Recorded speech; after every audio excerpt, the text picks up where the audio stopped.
Lovely, perfect. Here we are, Chigwell Fisheries. Middle of December, and you wouldn't believe it, it's stunning morning. The sun's actually quite warm. Heavy frost on the ground this morning, as I just said. We thought we'd come down today and see what's going on. This is Rook Hall behind me. Flat calm on this side of the bank. This is the west bank. Looks great. So what we might do is have a little go through the tackle bag, have a little talk about the gear and the bits and pieces and what I bring with me for a day's fishing, and to give you an idea of how I like to arrange things. So here we are, Chigwell Fisheries, for a winter's day's fishing. So I thought I'd just talk you through the tackle bag, just to show you what I bring out with me and the bits I think are essential and the bits I don't bother with. I'll give you an idea of what I go out with. First of all, nice robust bag, something that's going to take a bit of throwing around, something that's waterproof, something that you can wash down after it gets a bit muddy. And for me, my capacity as an instructor, I need something with a decent bit of capacity, so this kind of ticks all the boxes. 2 rods. Always bring a spare rod with you when you're out and about. You might want to set 2 rods up at a time. More than anything, it's just in case you have a breakage, and we do break the odd one now and again. These are both 9'6", 7 weight rods. Just the T2s, nice, easy to use rods, user friendly. You're not looking for mega distance in these places. It's mainly about presentation, getting these flies along the drop offs and up the edges. So nice soft action, you can cast with them all day long. Okay, right, on the top of the bag. So a few essentials here. Reels and lines, a couple of reels and a little selection of lines. You really don't need anything more than a floater for most instances on a lake like this. Occasionally you want to go a little bit deeper, and a fast glass or a fast intermediate will do with things. So a little selection of lines. This is a floaters. You've got a fast glass there or a fast intermediate there, and a couple of other bits around that sort of area. You're not fishing very deep water. Fast glass is quick enough. Fluorocarbon, selection of fluorocarbon 1086. Just a good quality fluorocarbon, one that you've got confidence with. I love the ghost mode. I also use the Sight Free, an £8 and £10. £8 and £10 because you can at this time of year. There's no need to go too light on these fish. Maybe drop down to £6 if you happen to go down to the dries. But really and truly, winter fishing, the fish are fairly G'd up. You don't really need to go silly fine. Also, catch and releasing a lot on these lakes, you want to get the fish in pretty quickly, so a nice strong fluorocarbon is necessary. Glasses, sunglasses, Polaroids. Well, you can see today obviously I'm going to need those. Always have a pair of those in the bag. Fuller's Earth for degreasing. Should I be using the dry flies? Some mucilin there for just greasing up my fly line. With the floaters, they do tend to sink a little bit on the leader joint, so every now and again a little bit of mucilin just brings the floater back up again. Bit of gink there as well, just in case we happen to fish the dries. A little bright for it today, but never say never. You never know in the winter months. And that's really all you need to bring tackle wise. Forceps, little drying pads, bits and pieces like that you can have on your jacket. I like to keep everything fairly compact, and that should do me for the day, easily do me for the day. A few bungs there as well. Shouldn't need much more than that. Okay, in the bottom compartment,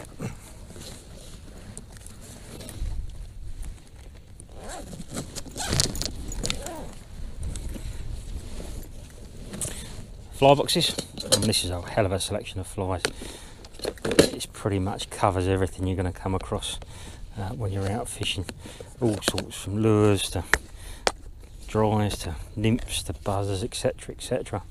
Keep them nice and light. No need to bring millions of flies with you. This is plenty, more than enough. This is, but again, because I'm out and teaching a lot, this is ideal. Little box of bits and pieces there. Flask, very, very important for a day out in the winter. Coffee, soup, tea, whatever you prefer. Always take a flask with you. Hat, nice bright day like today, you're going to need the hat. An old rag for drying your hands off. And of course a priest, if we're going to dispatch a few fish and take a few fish. And that's about it. That is what I would set up for. That's my setup for a day out on the lakes. Nice, compact, easy to get to. I don't want to confuse myself by bringing everything I own. Sling it on your shoulder, walk about, stay mobile. That's what winter fishing's all about. Okay, so got the rod set up, floating line on there, and I've got about 12 foot of fluorocarbon on there. And what we're going to do, because it's so calm and the way this morning's starting and look at the look of it, we're going to start with a bung. It's a great winter method, great way to present flies in a flat calm. Usually pretty quick to work on a place like this. So I'm just taking 6 foot to my first dropper. This is an 8-pound fluorocarbon. I'm using a 3-turn water knot. I'm going to tie a little dropper on. This is where the bung is going to go onto. I like to use on these clearer waters. I like to distance the bung a little bit from the end of the fly line, just because the fly line is a bit of a spook zone on the top of the water, especially when it's this clear. You know, it's crystal clear, this lake. So by getting that bung just away from your fly line, it just helps with presentation. So a little 3-turn water knot there. Moisten it, tighten it down. So that's where the bung's going to go there. It's about 5 foot from the end of the fly line. Just trim that off. Now we're going to fish 2 flies under this bung. So we're going to have one. Just take a little bit of line off for another dropper. And we're going to have one about 2 foot under the bung. I don't think the fish are going to be high in this sunshine. It's very bright. Another 3-turn water knot.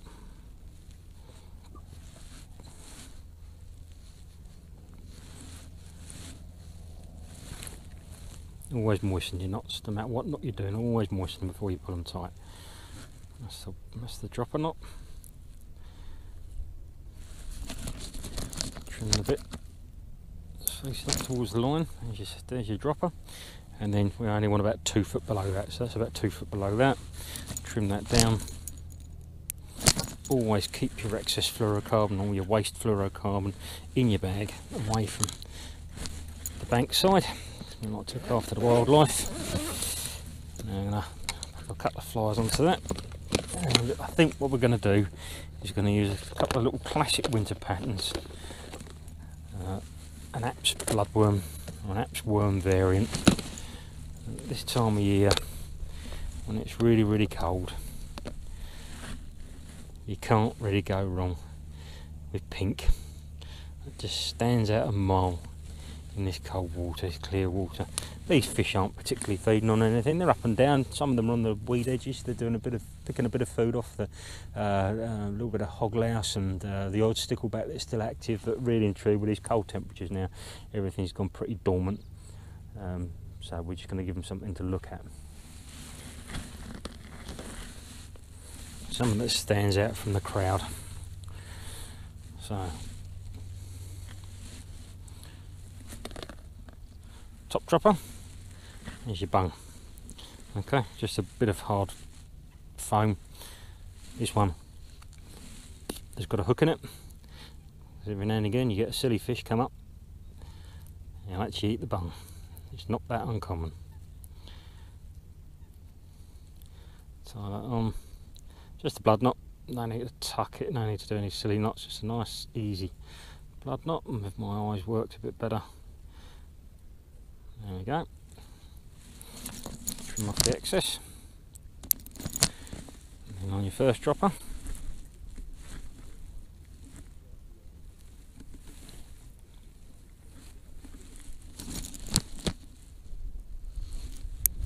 On the dropper. Just pink worm, just pink caps worm.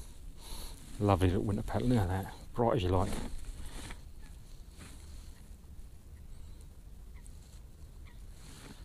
Again, just a blood knot.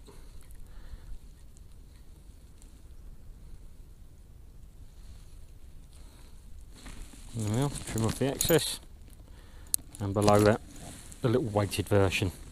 These are all barbless flies, by the way. Just going to make for your catch and releasing a lot easier. There's your weighted one on the point. And that'll just straighten everything out, get everything down to where we want it to go to.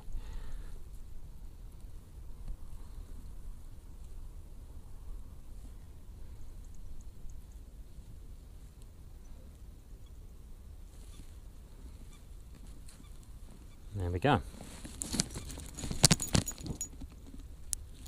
So don't leave your flies out in the sunshine. That's a good little tip, that. Always close your fly box up, pop it away. I need to pop my glasses on. And let's give this a little crack. We're going to fish this just off the other side of the drop off here, which is pretty much where this calm water stops. We're just going to hang them there and give them a go. Let's chuck it out and see what happens.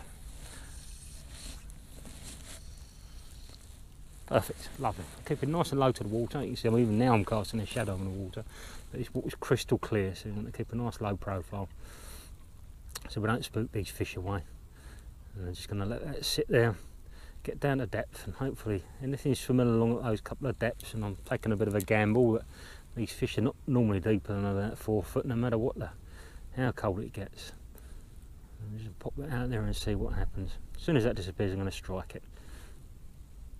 Very popular method this is, especially on small waters. It's great for the winter when the fish are not feeding on anything, because there's nothing there to be feeding on. They're just swimming around looking for something that's kind of looks out of place, and those pink worms don't imitate anything they find in nature. They're just there, and they're just going to stand out in the water, and that'll just work that bit of water in front of us. Yeah, there's complete depth control. You've got a few old weed beds here, and you know, sometimes it's difficult to get that fly exactly where you want it and keep it there if you're bumping into the weed or you're fishing it too high. This allows you to fish this at absolute dead depth wherever you want it to be. And it's just sitting there beautifully. A little bit of a breeze just to push that through. Every now and again we're going to give it a little twitch, just in case something's close by and needs a bit of motivation to take it. And a little 1 foot pull, just a little twitch there.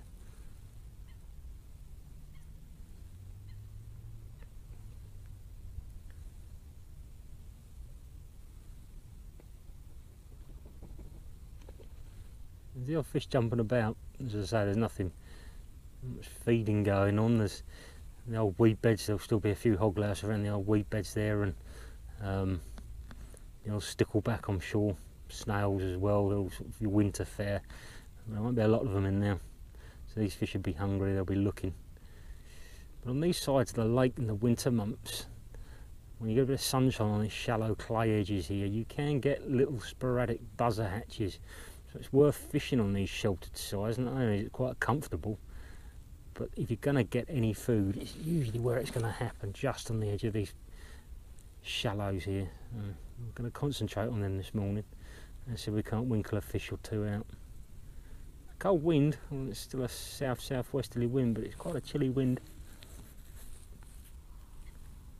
I think we'll probably manage to get one on this.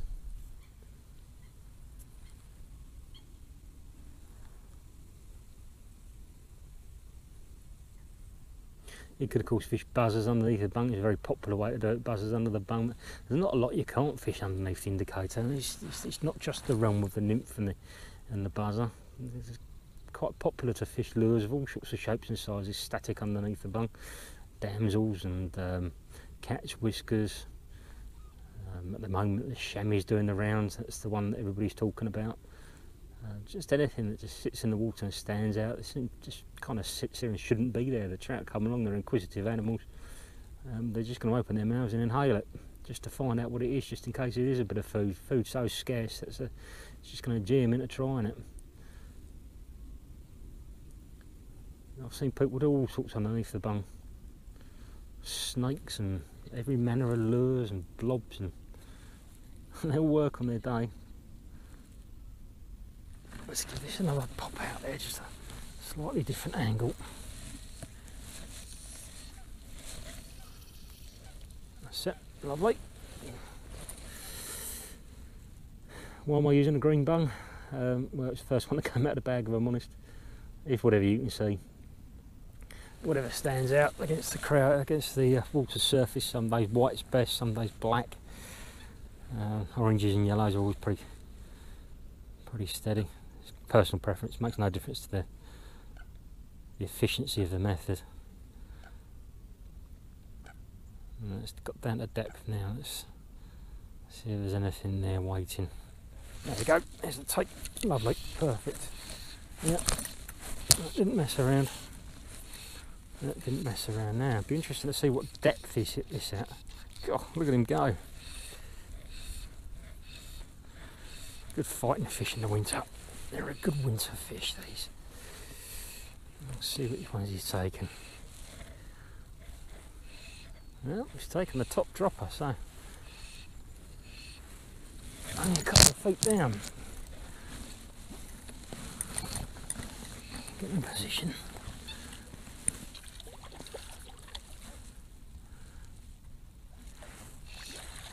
Come on.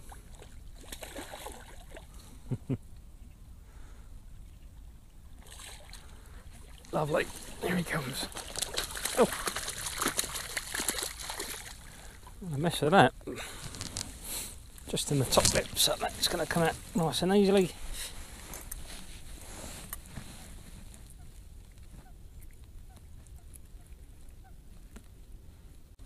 No, it's a good little start there. See if we can repeat that, shall we? You took the one at 2 foot, so not too deep at all. It's a bit further out this time, might be too far out, but we'll see. Just let it settle.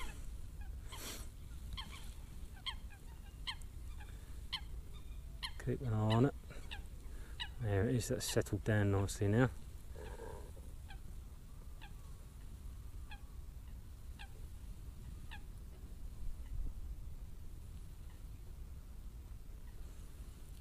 It's a real winter method. It works all year round, really. You'll soon know if it doesn't work, because there's plenty of days they want a bit of movement in the fly, they don't want anything static, and vice versa. Just a case of messing around with them. But I like to use it, especially when everybody else is pulling lures, and there hasn't been a lot caught this morning by the looks of it.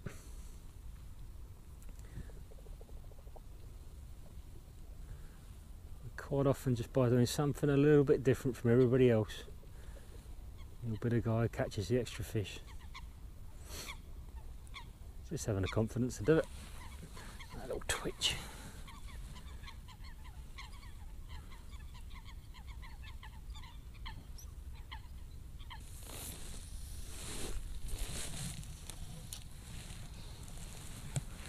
Nice calm water there.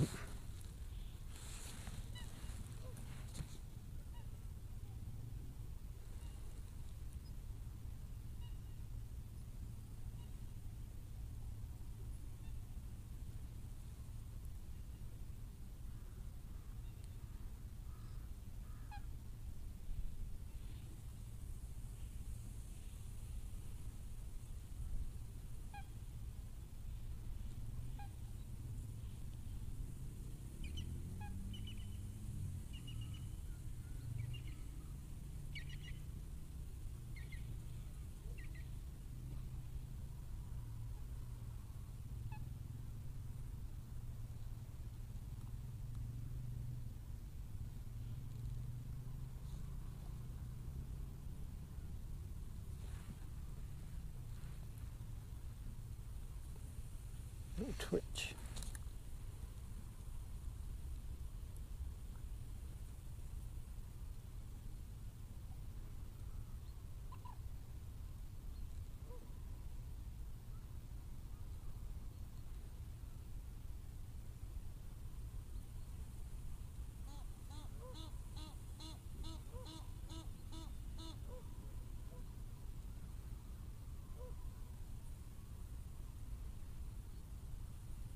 Oh, oh, yeah, oh, yeah, bugger. Missed him. Missed him. Let's get this untangled so we can get it back on him pretty if we can. He might still be about. Unusual to miss him.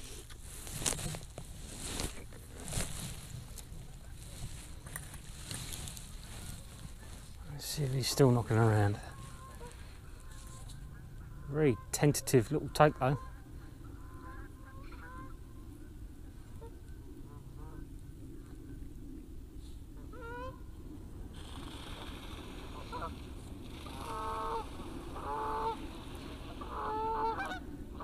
This is the other thing with, excuse the geese, The other thing with the bung is, of course, you see line bites. And a lot of these, there he goes, got him that time. He's away. Yeah. That wasn't a line bite. So if you miss a take, get that fly back over the top of them again, especially if you don't touch them. Get that fly back over the top and they'll often come along, just take it straight away again. Just like that one did. Brilliant take, not a bad fish either. He doesn't know he's hooked yet, this one. Again on the top dropper. And these fish just aren't deep. Look at that, lovely fish. Now I'm just going to go fly him when he sees this net.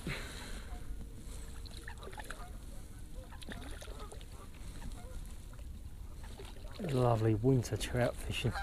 You can't beat it. I mean, if you don't come out and at this time of year, you really are missing out on a massive part of your season.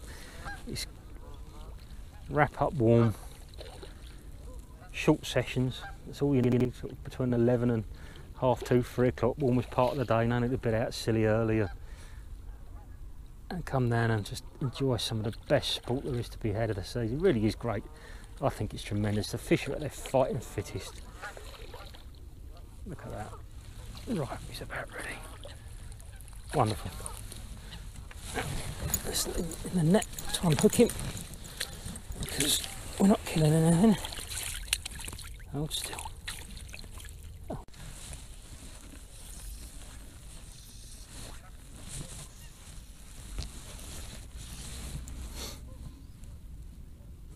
No weed bed just there, and that'll be holding a fair bit of food. I'm guessing that there should be 1 or 2 fish knocking around there. It's a sort of spot that would hold a fish or 2. Often the sort of spot is ignored by a lot of people. But these, all these lakes have little pockets in them, little areas where produce better than others, always seem to hold a fish or 2. It's just getting to know your water, I suppose.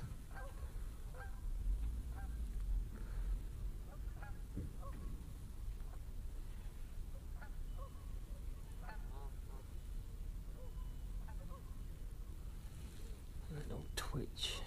Ooh. Just like that. I thought there was a bit of movement there, but I'm not too sure.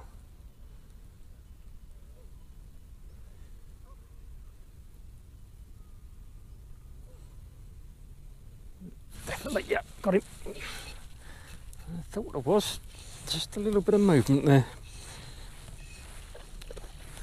Another one. I think he's on the top dropper again.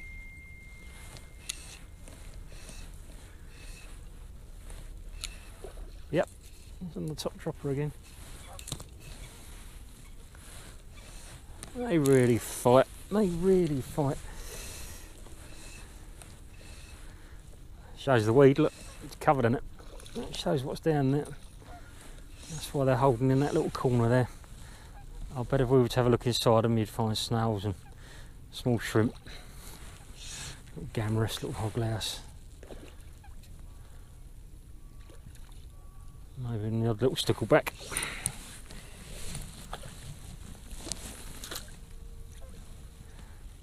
Fighting them pretty hard because catch and release, want them to go back nice and strong. Bending that rod, it's tremendous. Lovely. Right, he's nearly ready. Here he comes. Great, top dropper again. Same flight each time. Another good fish. Yep, it's out in the net this time. Marvellous hooks, away you go. Brilliant. Just come around the other side of the island. A little bit calm, a little bit of a flat spot here. A little bit calmer. So I'm going to give it a little shot. Just try and cook one up the edge here. There's often fish quite close in on this peg here. We're just going to give it a little shot just there in the shadow of the island. It's getting quite... Sun's up now, it's quite bright. Just after 1 o'clock. So we've been fishing for an hour. We've had 4 fish. I'm just going to keep moving about and just seeing what we can see. I do like to stay mobile, especially in the winter. You might as well. Every one of these pegs on the lake holds fish, so just find a comfortable peg to fish in and give it a shot, and you probably catch one or two quite quick, and then move on to the next swim, and you get to see a bit of a lake then, and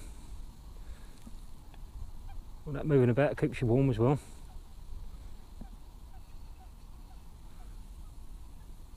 It's just up the side of that reed bed there.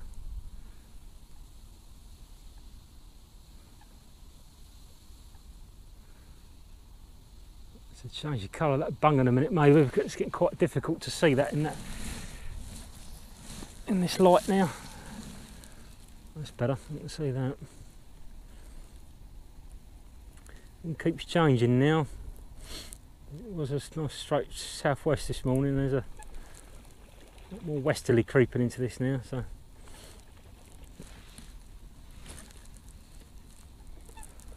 it's not a cold wind. Not a warm wind, but it's not a cold wind. It's not bitter.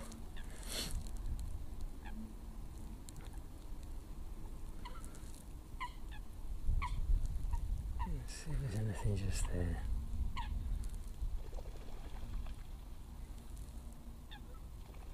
Like these little spots in between islands, the fish have to channel through them to move from one side of the lake to the other, and it's a good place to ambush them. Deep gully run through the middle, shallow other side, standard what you'd expect really. And you just fish that gully or fish on the drop off either side.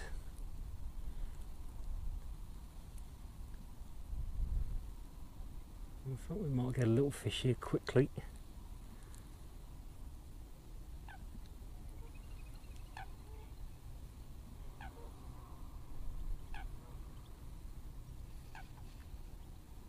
Let's try one on the gully.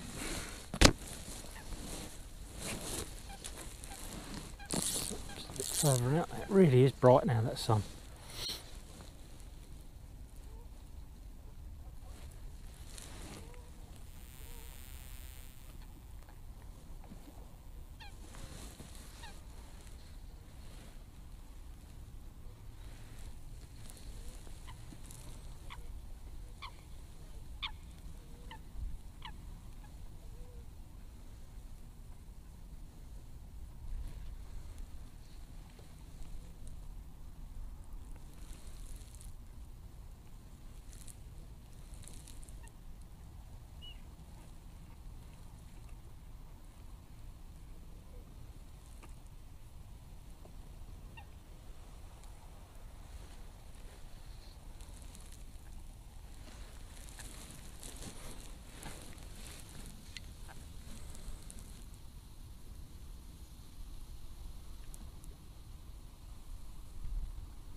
Oh, 1 foot pole.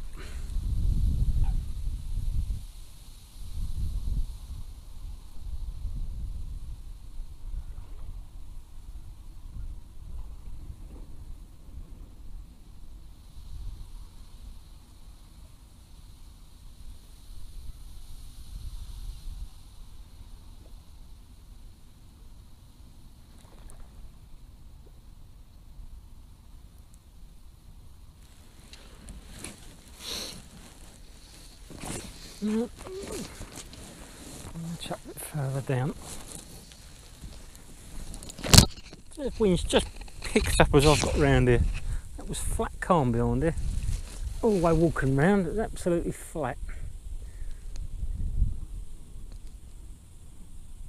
What you don't want is this indicator being pulled round too quickly, because it moves the flies, and you don't want the flies to move. That's the whole idea of using an indicator, so the flies aren't moving. On a windy day when the wind's on your back, it just straightens everything out, but it's just holding there.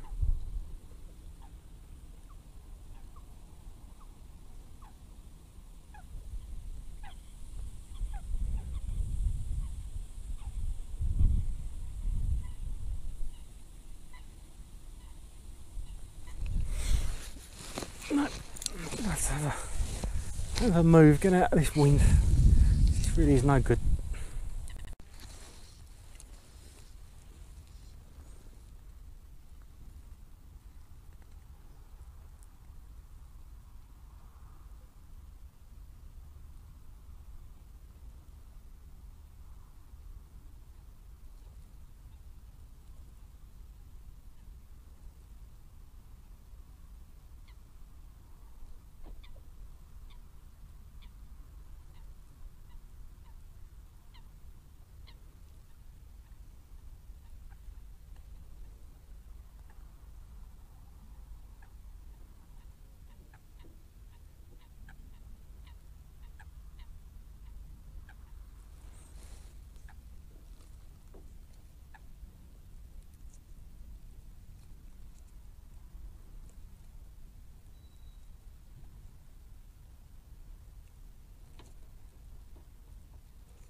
Gotcha.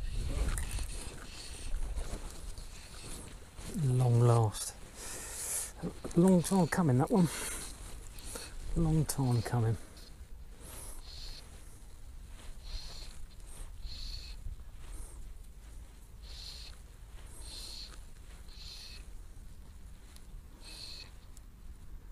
Feels like a better fish.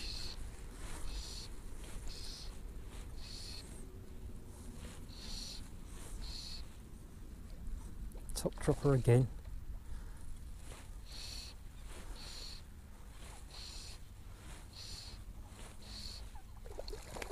Yeah, it's a nice fish.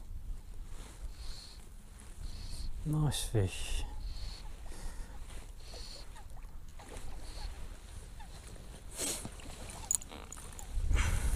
Oh yeah, cracking fish.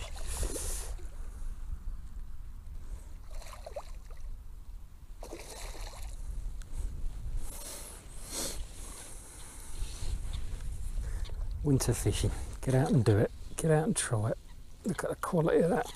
Look at that.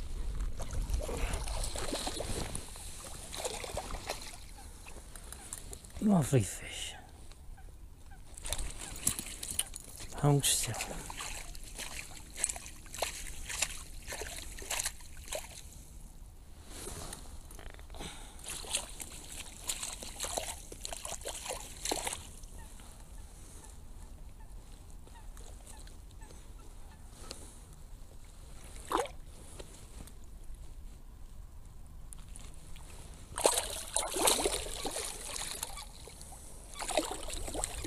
Certainly ready to go back. Nice jigber rainbow. 2 3/4 pound. Go on. There you go.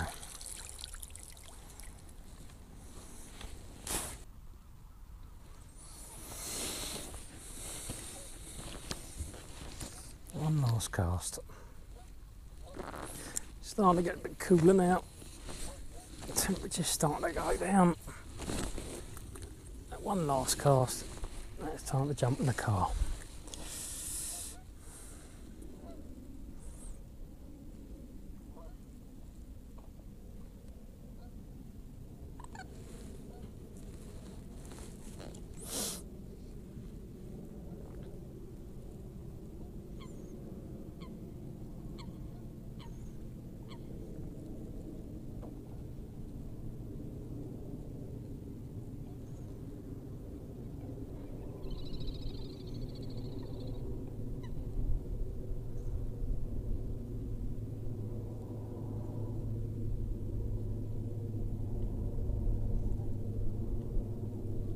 Little touch there.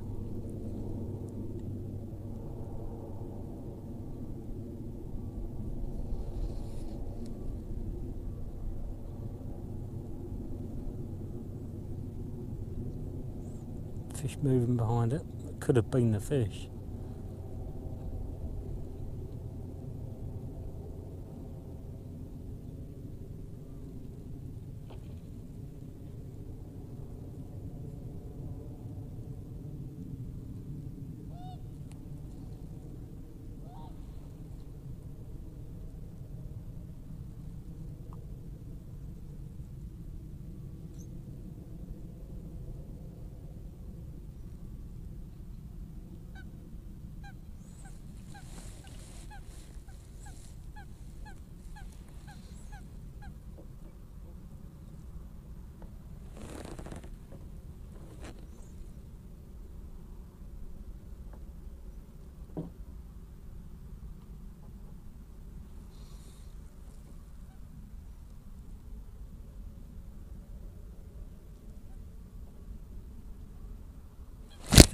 Got him. There he was. He was always there. That's the way to do it. That's the way to finish your day's fishing. Little twitch. He took it immediately.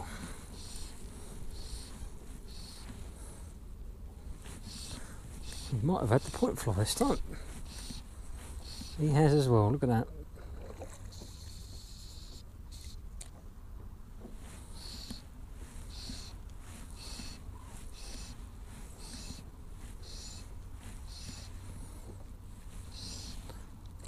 cracking way to finish a brilliant session. Fishing the indicator on Chigborough. Nice big silverfish. The sun is just setting. It's getting colder. Time to get home and get the fire on.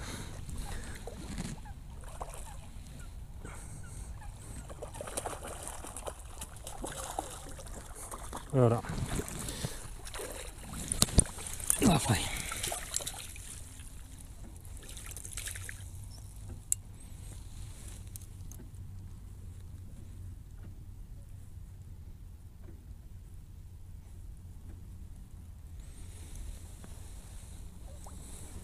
Again, lovely Chigborough rainbow.